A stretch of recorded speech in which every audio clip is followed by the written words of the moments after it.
All right, we'll get started since it's 6 o'clock. Hi guys, I'm Mac. I'm the Director of Outreach here in the College of Health and Human Performance. I know a ton of people couldn't join us today, so we are recording this to send out for later as well.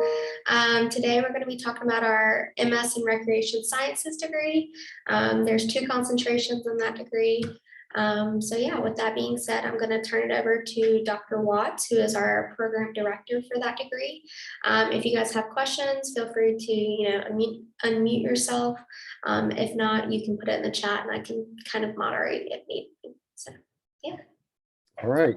Thanks, Mac.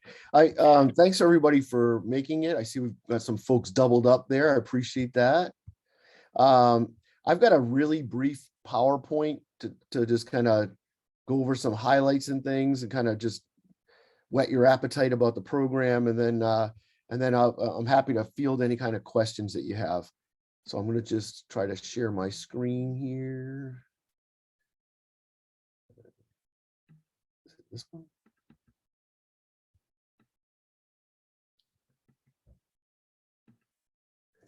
Okay.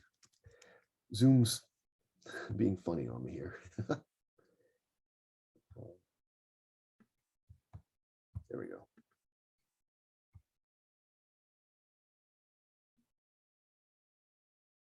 Okay. I might not be able to do this because of the permissions on my computer. Let's see what happens.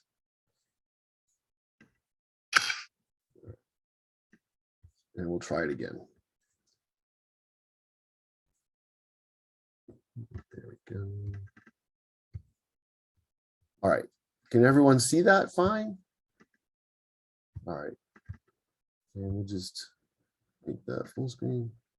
All right. So this is Rec Sciences. And as Mac mentioned, I'm Cliff Watts. I'm the program director for our graduate program. I've my 5th year as grad program director. I've been with the university for 14 years. And I'm just going to go over some highlights about our program. Some of you I've corresponded with, some of you I was given a heads up about. So thanks for coming tonight.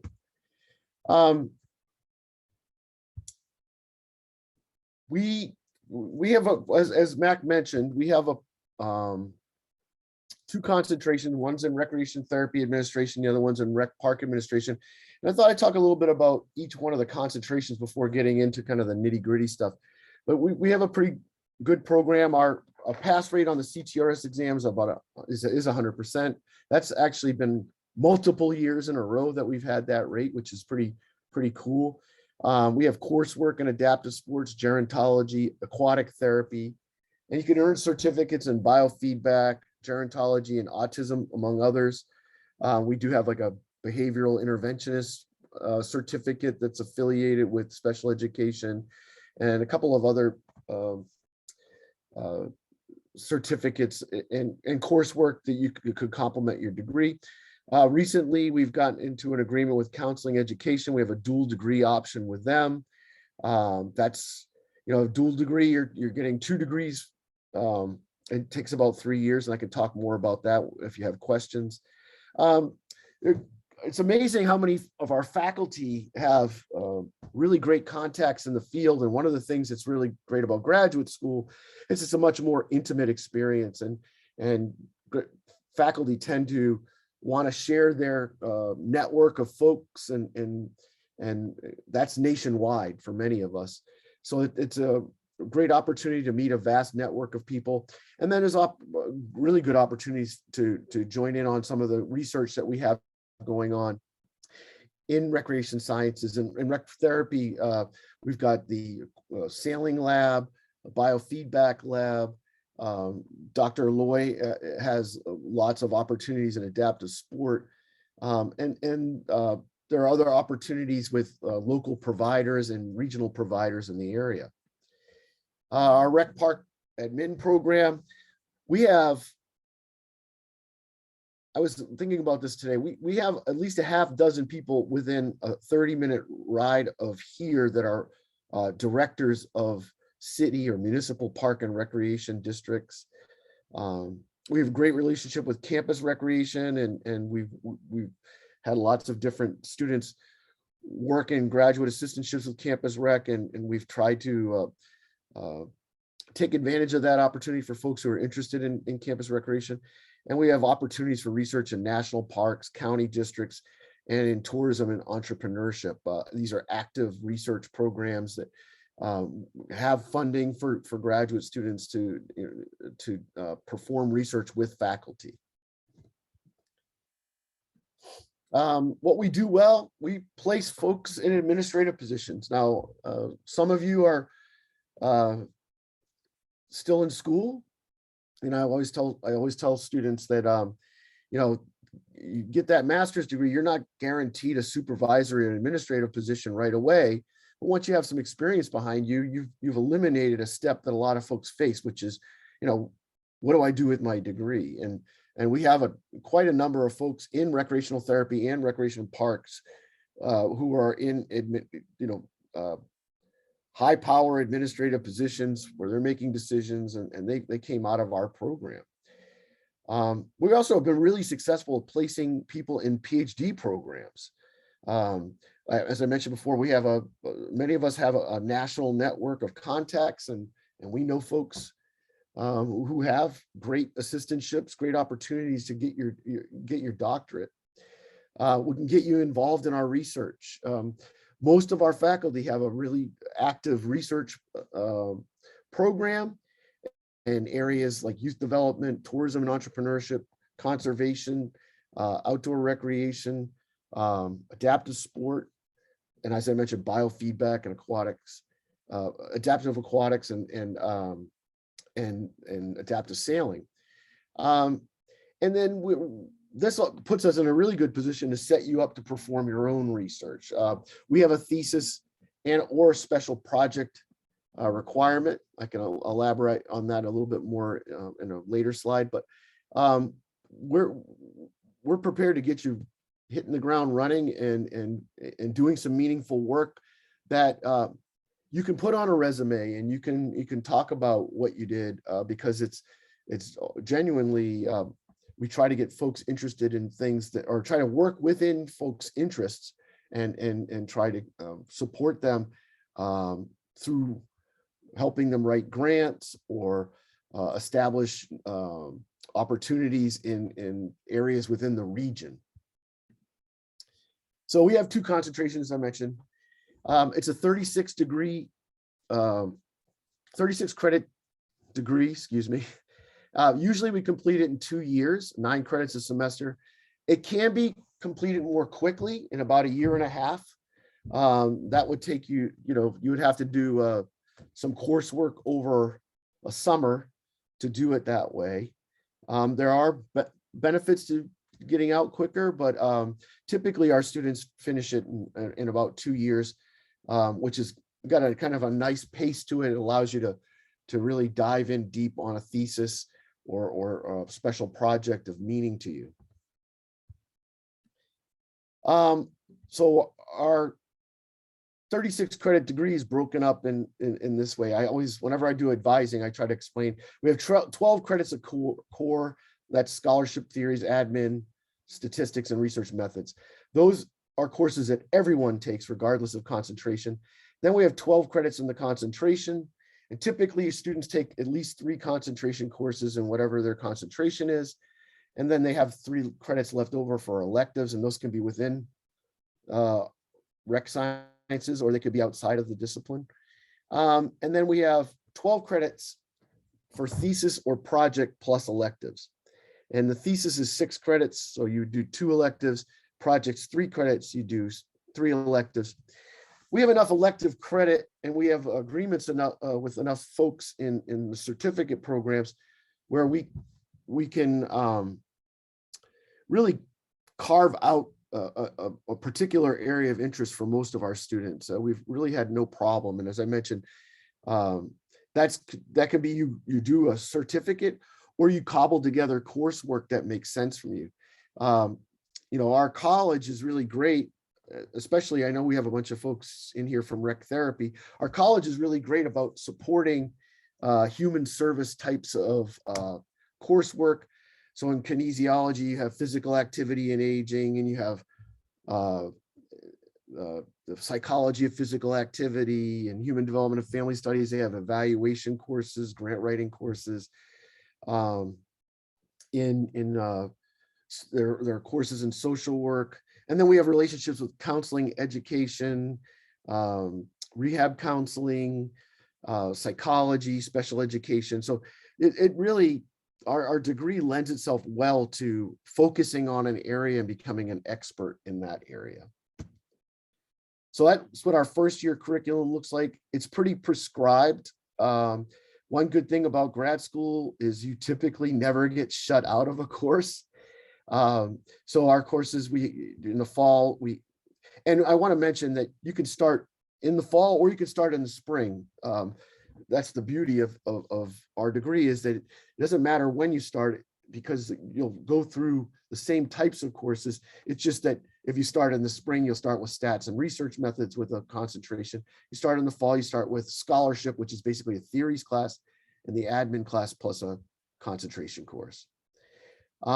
In your second year, that's where it starts to become a bit more flexible and a bit more of like what you choose. By that time, you'll have a mentor in your program. You'll take your last concentration class, and then you'll start to really work on those electives. And depending on if you do a thesis or a project, we recommend that you split the thesis credits, do 3 in the fall, 3 in the spring. In the project, we recommend you complete that in the spring. Grad school is a little different. Most of our courses are seminar based, which means that you're kind of sitting around a table or sitting around with your desks around and discussing ideas about what you've read. It's not a lot of lecturing. The reading and writing expectations are a little higher. And there's a research and management focus in our program. Our grades in grad school, you really want to get A's and B's. Most grad students do. We don't really worry about academic probation because we prepare you so well, but you want to make sure you have those grades at A or B. Course attendance is typically mandatory, but we have individualized focus of study. And the benefit of going to grad school as compared to your undergraduate program is you actually get to make relationships with your faculty members. And it's not just who mentors you, but it's people on your committee. It's people with whom you take classes. It's a much different experience than the undergraduate experience. It's a far more tailored to your interests, and it's a more of a relationship-based model. The max load you can take is 15 hours. I don't recommend that. 9 or 12 hours is typical. 5,000 level courses or higher count towards a graduate degree. I believe everybody on here has a degree in the area. If you come from an outside degree, we typically, for recreational therapy, we typically expect leveling courses to be taken. 3.0 GPA is what you need to maintain while you're in the program. And as I mentioned, you can have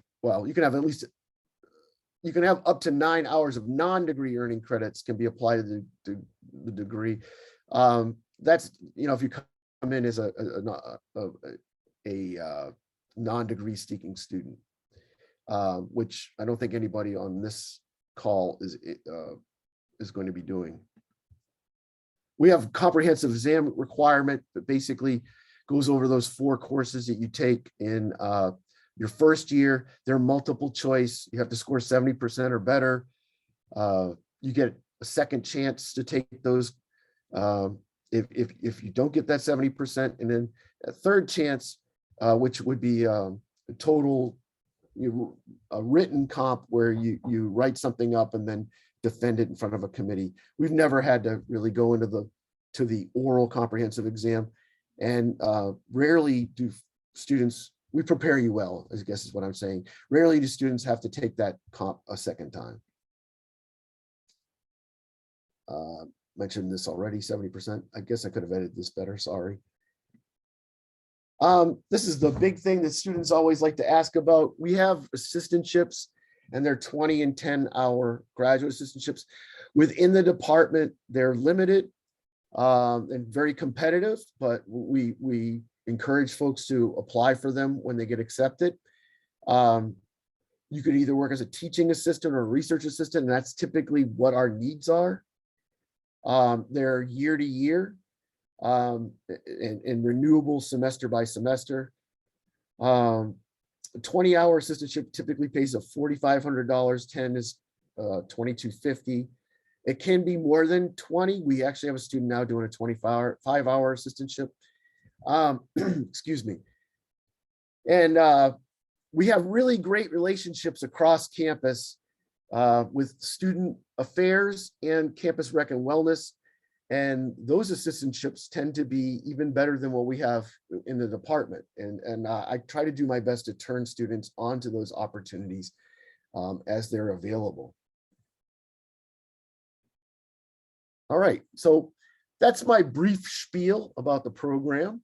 I'm happy to take questions and address anything that you might have burning in your mind in terms of questions and ideas. Well, I have a bit about musicians and that kind of world. So how would I go about finding them? And two, would that also be where I find the applications for that as well? All right, so Stephanie, within our department, we have an assistantship application that I can send to you. Okay.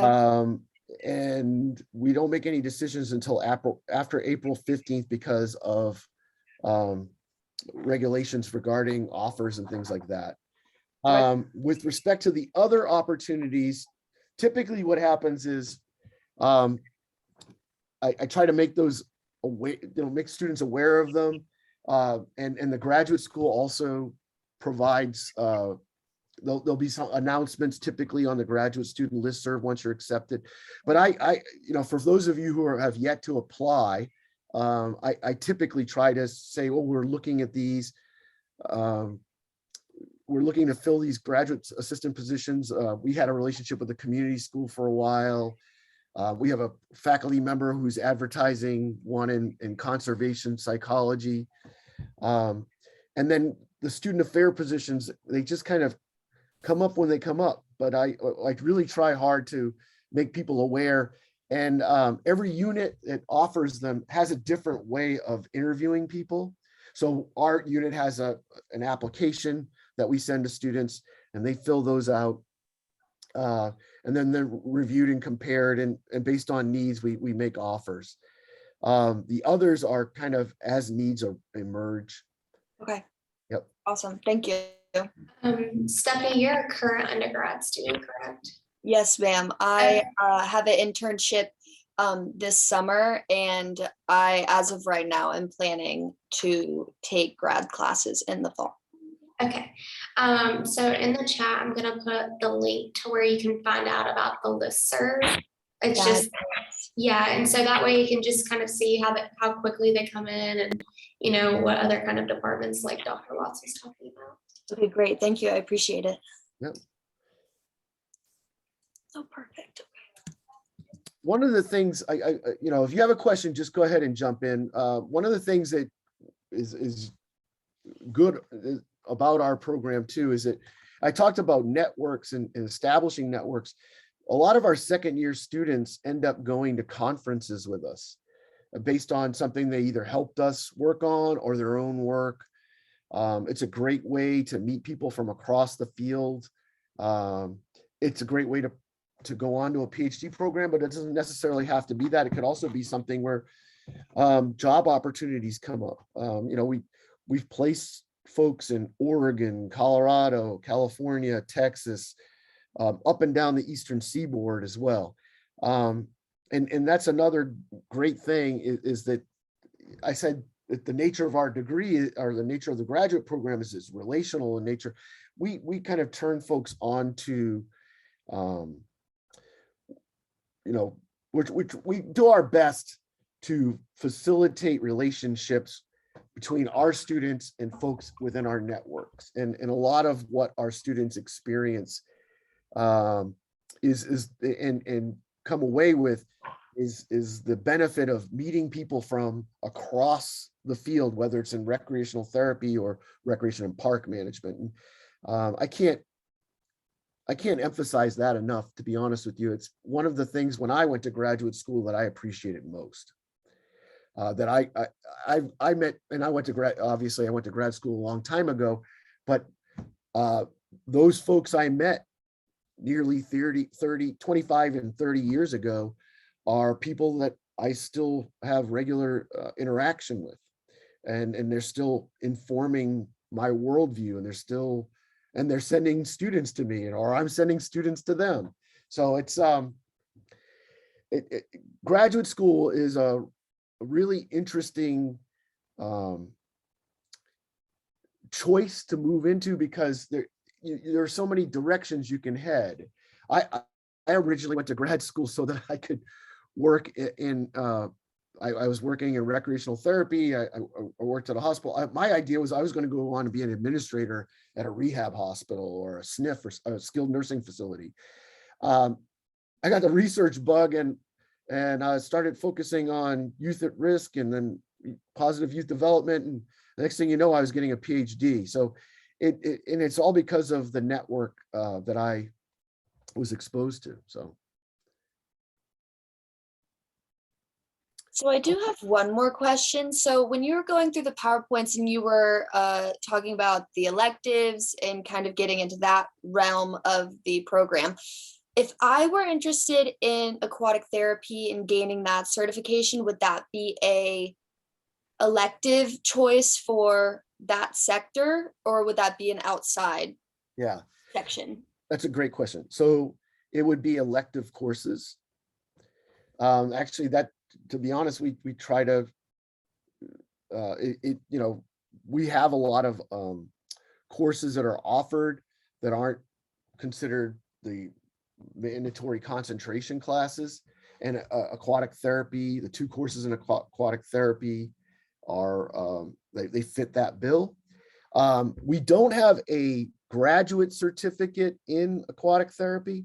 What we do, what those courses will allow you to do is sit down for a national certification exam, because what's in the course is reflective of that.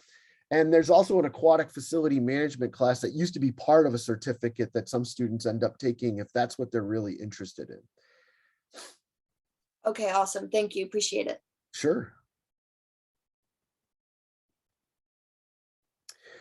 One of the great things, for those of you who haven't been in the Belk building, like I know Kayla Rayner, somebody gave me a heads up about you. Dr. Eldridge did. Take a tour of our facilities. And for those of you who are undergrads, I don't know if you've been in the biofeedback lab. I don't know if you've been in our sensory room. I don't know if you've been to our adaptive sailing lab. We have grad offices, great facilities in the Belk building that can be utilized by our students. And if you're interested in going on a tour, please email me. And I guess I'll put that in the chat for if you want to do that. Please email me and let's do a tour. There's a lot to see, and you might get to meet some of our faculty while we're on the tour. So I just wanted to say that if y'all are interested in the biofeedback certificate, I'm currently in that class right now, and it's a really cool modality to use for patients. So I highly recommend it. Yeah, that's when grad students tell me, well, why should I stay at ECU for a master's degree? I said, well, because you need to fill up your toolkit. Is your toolkit going to be adaptive aquatics? Is your toolkit going to be biofeedback? Is it going to be in one of the other certificate areas? Are you going to cobble together courses that make sense to you? That feed into a certain direction. Some of our students, they don't want to do the dual degree because of the commitment, but what they end up doing is they'll take 2 or 3 counseling courses because those courses are really helpful from a therapist perspective in terms of how you talk with clients and things to be mindful of when you know in that relationship. So we're really lucky to have these great contacts and these great other courses, not just in our department, but outside of the department as well. Do you know if Dr. Loy with his adapted sailing, my internship this summer is in adapted sports in Durham. Mhm. And so do you know if he is like has any like volunteer opportunities with that or anything along those lines with That's, him? that's a good question. Yeah, he has really good contacts, especially in Georgia, but around here as well. And he runs every summer. He runs a kind of an adaptive sports day. It's mostly kind of water sports like water skiing and tubing and things like that. But we often have I shouldn't say often, but at least 2 or 3 times a year we're doing something like that, where we had a big beep ball game recently. We've had folks. There's a accessible or inclusive baseball park in town. We've run games out of there. We've had students volunteer in terms of assisting athletes in that arena. He likes to go down to, I think it's Blaze Sports in Atlanta. He has a really good relationship with those folks, and we've had 3 or 4 students get theses out of that relationship. So yeah, he really tries hard to make it worth your while if that's what you're interested in. We did, before the pandemic, we were scheduled to I believe it was the World Paralympic Games. We were supposed to go to that. So it's all our faculty with their specific interest areas really try hard to get our students involved, because it enriches your education, but it gives you a perspective that I can't give you lecturing, or you get this hands-on experience and listening to people in the field and getting their perspective of what works and what doesn't work. So we try really hard to make that happen for our students, regardless of concentration. That's awesome. I had an internship last summer at Pinehurst Country Club, and they themselves this year are hosting the first annual disability games by the PJ in July. So I'm going to reach out to Dr. Loy and just let him know that that's happening.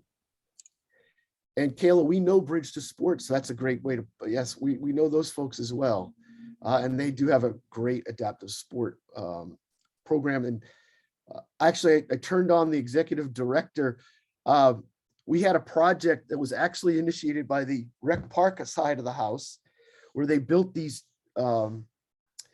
accessible tree houses along the Kashai River with the idea of attracting veterans who've been disabled to stay overnight, paddle the Kashai, which is a beautiful black water, flat water river that I believe dumps into the Albemarle Sound eventually. But it's a great location, and when we told them about it, they did a paddle. Bridge to Sports organized a paddle along the Kashai to check that whole to check out the tree houses and just check out the access points, which are all accessible as well. That's awesome. I will definitely bring that up because I actually am fortunate to be their intern this summer at Bridge to Sports. So super excited about that. Yeah. Don't hold me to that, but that was the plan, that they were supposed to do a paddle. And that was in 2019, I believe. But they do those types of things all the time. Dr. Autry is the one you would want to reach out to about the adaptive sailing program, not Dr. Loy. So just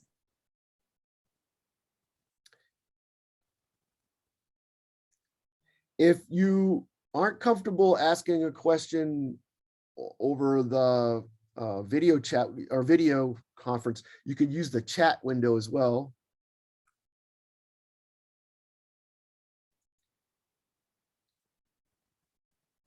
Well, how about this? If it's okay, if you don't feel like doing it, it's all right. But like Alexis, I don't think I know you. I've met Stephanie before. How about and Kayla, I just learned about you today. How if everyone could do just a brief introduction of who you are, that'd be really great to get to meet you folks and know a little bit about each one of you. And we could start with Stephanie. And who's with Stephanie? Anna Shay.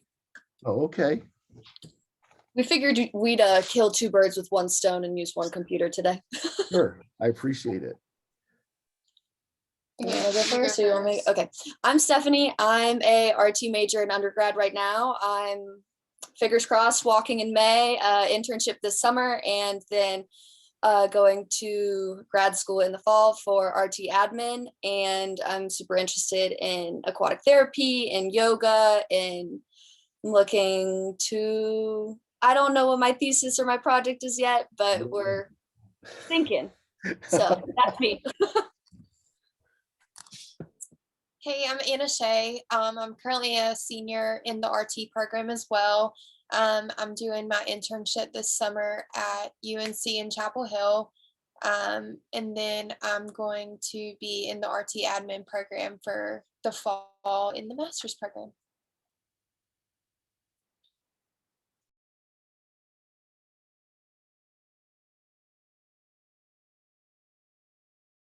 I guess I'll go next. Can y'all hear me? Yeah. My name is Kayla Rayner. I work at Walter B. Jones in Greenville. It's a drug and alcohol treatment center. I've been there for almost 2 years now. I used to work at Vidant Duplin Hospital on the behavioral health unit, and I'm just seeing my options for master program.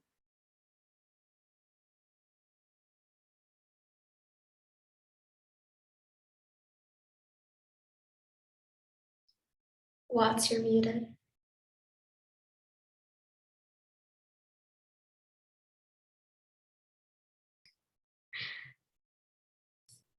Dr. Watts, you're muted. And Alexis chipped in. She said she's in her 3rd year of in the rec therapy undergraduate program, going in her internship in the spring, and she's just listening, which is great. She's excited to take the new aquatic interventions class in the fall. Well, thank you, Alexis. Well, it's great to meet all of you, and I'm kind of giving my spiel. If there's any other questions I can answer, I'm really happy to answer anything that you have to ask. I guess my question would be, why get your master's? Because I've been in RT, well, I've been in RT for 5 years now, and so I get that question a lot. To me, I just want to be like, have a master's, get my PhD, and I want to further my education, maybe become a professor or something like that. But I guess while you're giving it, why would you say to get your master's? Yeah,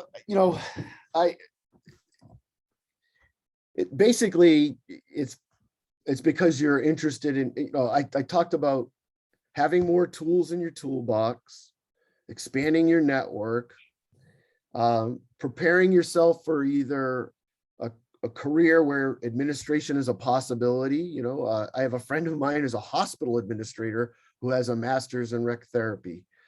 And he is a hospital administrator up in Boston, so he's making some money. But it could be to go on for a PhD. But ultimately, I think most people end up going on to graduate school because they think they can do more. And you can do more if you have more tools in your toolbox. You're you're getting different perspective.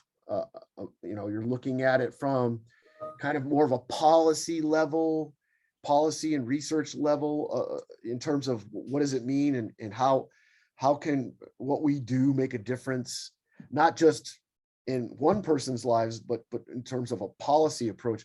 Where can we do better, right? And so one of the things that's been coming up more recently, although it was big when I was in grad school, is how can we do a better job of using rec therapists in communities? These are folks who are well trained, who understand the kind of the therapeutic modality, and can make a rich difference. I don't know many undergrads who are prepared to take that challenge on, but in grad school you're more likely to push things, because you learn about how legislation gets pushed forward, how grants get written, what's important about these types of things, how to do efficacy studies of what you're doing in your own work, because those are sorely needed. Billing is still an issue outside of North Carolina, Utah, New Hampshire, and this fourth state. I forget the fourth state. The 4 states that actually have licensure. Outside of those states, you're still have to demonstrate what you're doing. The tools that we give, the way we help you conceptualize things and think about how you argue for what you do, advocate for what you do, that's part of grad school as well.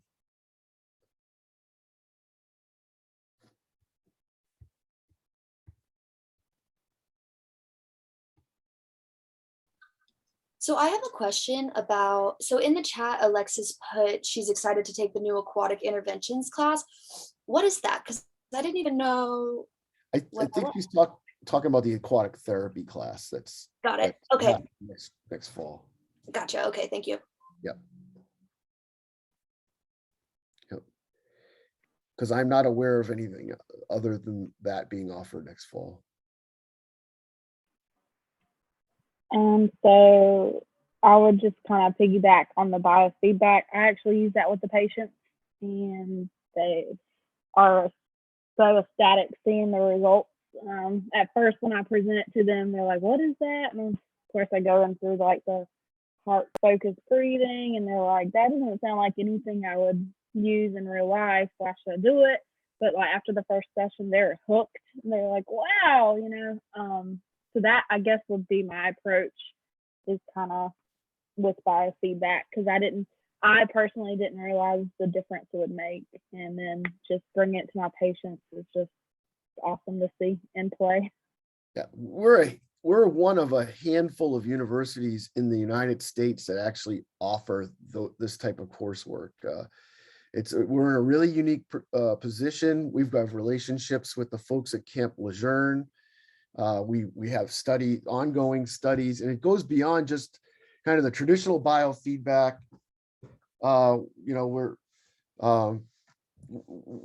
We're actually looking at even things that are related to phone apps, because when we think about discharging patients and having kind of aftercare plan, the biggest challenge that the patients report is being able to do the things that they did while they were in rehab in their home setting or wherever their discharge setting was.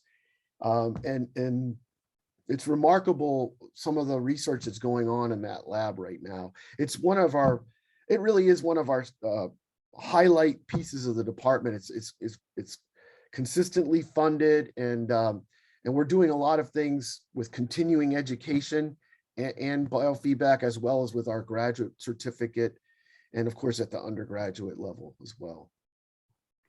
I've been to multiple of Dr. Fish's conferences, like seminars, I guess you would call it. And I've always been intrigued. Even as an undergrad, I was just like, wow, that sounds so cool. But I went to a small university. Y'all probably don't even know the name of it, but It's like 40 miles down the road, University of Mount Olive with Dr. Janet Alvers. I know that place very well. Dr. Janet Albers used to be one of our faculty members. Yep. Yep. So that's where I graduated, and she really did was like, oh, biofeedback. I was like, yeah. And I thought I was all about, doing the physical, like adaptive sports, or going into more of like a community based. Like I was, oh yeah. But my internship was mental health, and I was hooked with that. So it's amazing to see like we can affect so many different people on a wide scope. It's amazing. It really is. Any other questions? Anna Shay has a question for you. Kayla, I have a question for you actually. So since you're in mental health, do y'all just do like psychosocial interventions, or do you do physical as well? We do all. Just today I did pipeline. I don't know if you've ever heard of that. But it's very like hands-on. I have a pipe and you have to get the ball from one end to the other. But there are like rules. You can't, block it. But yeah, we do all types. I do psychosocial a lot, especially one-on-one. We do 2 contacts a week. I do 2 one-on-one sessions with each patient on my caseload, and then I do group with all the patients every day, Monday through Friday. We do have RT on the weekend, which is fantastic, because I feel like that gets them involved in their treatment, attending groups, going to sessions, and if they don't, then they feel left out. So it's really great. Yeah, we do all types. I'm more of a hands-on person, so I definitely go for those interventions that are like more hands-on. Just the other day, went outside just to get outside, and we listened to music and played Name That Tune, and we talked about relaxation. So it just really depends on the group. Right, thank you.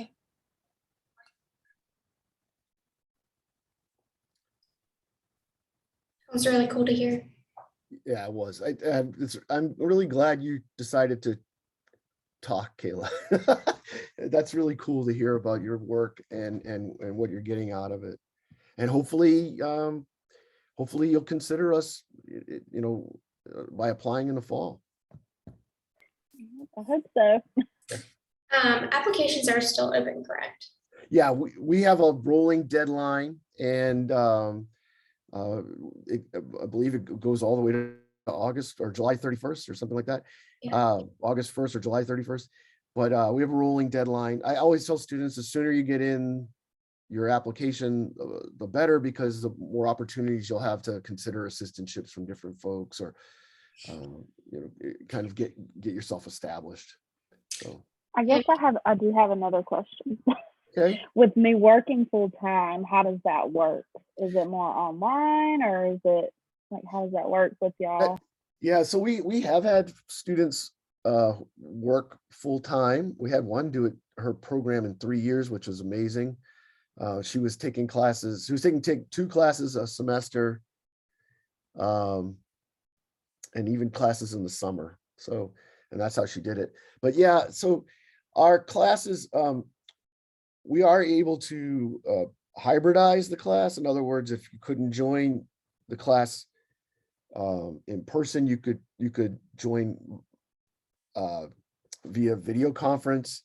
So you'd be up on the board or something, and we would have you all on there. It's not as intimidating as it sounds. And so we've had a few students do that, and we typically try to accommodate students with those types of classes. We do offer classes at night, so that if you had to, we have a lot of classes that are offered around 5 p.m. and they'll run till about 7:50. Some classes are 3:30 to 6:20. It really depends who's teaching the class. But we are willing to hybridize classes typically, yeah. That's awesome. I was going to add that the grad school has actually waived the application fee through April 30th. So saves you $75 if you're interested, and no GRE scores required either. So That's right. yeah, Yeah, definitely something you would want to take advantage of if you're interested. And that is a very new thing. It is. They have adopted a new system for managing applications, and they really want to use it. So they've incentivized folks to apply. So- Go ahead, Stephanie. Sorry. So question about the $75 waived. Can we get refunded for that? It's okay to say no, but thought I'd ask. Yeah, I'm not aware of that, but I can ask. I'll ask Dr. Gemperline and see what he says. Okay. That could be put towards some bills. I like that. Yeah, they kind of like sprung it on us like kind of last minute. It Yeah. was all of a sudden a secret, and then everybody knew about it, and then yeah. So No worries if not. I just thought I'd throw it out there since. no, I hate it for some like other students or some of our other programs that have earlier deadlines. I'm like, we could have adopted this for everybody, you know, but Yeah. yeah. Sorry that it wasn't available to you. at No the time. worries. Appreciate it. Thank you. Yeah, no problem. On ECU Recreation Sciences Instagram account, there is a highlight of a ECU Recreation Science alum who did an Instagram takeover. If you guys want to check that out, just kind of like a day in her life. She works at a hospital up in Maryland. Yes, Lizzie Parker. Lizzie Parker, yes. Yeah, great, you know, overall person and student. So there's that if you guys want to check it out. $75 application fee waived. My contact information, Dr. Watts's contact information is in there, and that GA link is in there again. So And if you want to come take a tour, yeah, give me a shout, please. Send me an email, Kayla. Let's make it happen. Okay. I first visit because I'm not from Greenville, so I'm from Goldsboro. So Okay. I was like, oh, I know Greenville. I get on campus, I'm like, I have no idea where I'm going. So I had to type it into the GPS. In order, I presented for Dr. Elridge this week. So Oh, okay. All right. any other questions? I have Comments? one more question. So I'm very nervous about taking the stats class. Is there like, sorry. So is there like tutoring or office hours or like something that I can like, You're Make talking to sure the you don't person who get into- teaches the class. Yeah. Dr. Watts, I'm super nervous about stats, like You don't- really nervous. Ask Mac. Mac took the class. Yeah, so I got my master's in kinesiology, and that is also a required class of kines. And yes, like you, I was super nervous, but it's ultimately a system. And Dr. Watts flips the classroom essentially in terms of like you come to class and ask about homework and you practice it on your own. All the ECU computers have SPSS on it. So that's the program you use. I had to learn it right when we went to spring break for COVID and never came back. That was So that was a transition, and he was super accommodating, and he is going to help you, and you will be fine. yeah. Fabulous. I typically try to make myself very available for students when they're, especially if there any hesitancy on their part. Here's the thing, it's not a true stats class in that we, I'm sitting there writing a bunch of formulas and expect you to spit them back at me. That's the type of stats classes I took when I was a grad student. It's more about understanding how to apply statistical analysis to problems. Okay. Okay. And so you're learning how to use the software, you're learning kind of the rules behind the statistic, and you're learning how to interpret that statistic. So I think a lot of students who are math averse prefer it, because I think I might make you do 2 or 3 equations, but they're all pretty straightforward kinds of things. No algebra or anything like that in there. Okay, awesome. That makes me feel better. Appreciate it. Thank you. Yeah.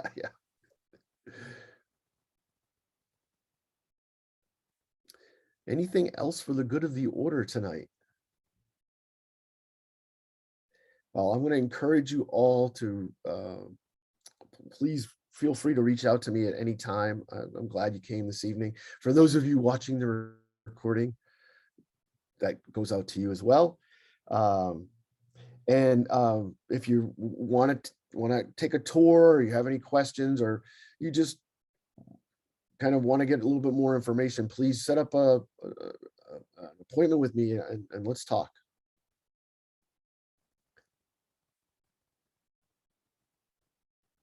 And I'm going to, I see Max in control here, so I don't. Well, I was just gonna say thank you to everybody. Hope this was informative.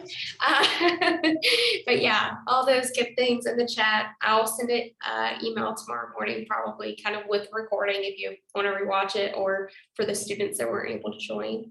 But yeah, like Dr. Watts, I'm always open to whatever. I hold the goodies for HHP and RCSC. So if you come on a tour, let me know, because I'll bring you some goods, some t-shirts and stuff. Wow. So, yeah. But yeah, so hope this was I'm gonna informative. hit Mac up. Yeah. So, yeah, I hope you guys enjoyed it. But if there's nothing else, I'll probably stop recording now and end the meeting. So thank you guys for joining. Thank you. Thank Thank you you all guys. for Have a good night. showing up. And for those of you watching the recording, thanks for watching the recording today. And I hope to meet more of you.